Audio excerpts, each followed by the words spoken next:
One moment they're laughing, enjoying freewheeling thrills on a bike, skateboard, or scooter. But all too often, that laughter turns to tragedy. A few weeks ago, we had a little boy that was riding his bike across the street, just right down the street here at this intersection, and he was hit by a car and was trapped under the vehicle. A helmet saved that child from serious injury. His helmet sustained quite a bit of damage, and he was left with just minor injuries. Had he not had that helmet on, things would have been way different for him. El Cajon paramedic firefighter Robert Laatsch and Jim Bergier have seen too many kids suffering after a bad fall from a bike, scooter, or skateboard. We noticed working on the ambulance and on the engine here together at Station 8, seeing a lot of kids in the city, as well as adults not wearing helmets.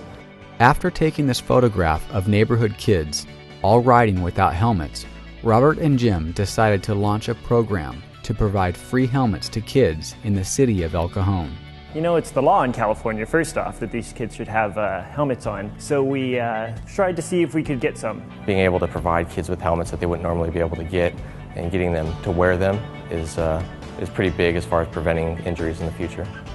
The Trauma Research Education Foundation and Safe Kids Foundation donated helmets, and every time they leave their firehouse, Jim and Robert actively look for unprotected heads. If we see a kid, and we're at the grocery store, for example, and he's not wearing a helmet, we'll call him over, ask him why he's not wearing a helmet, talk to him a little bit about it, talk to him about safety and stuff like that, and then get him the helmet out and give him a helmet.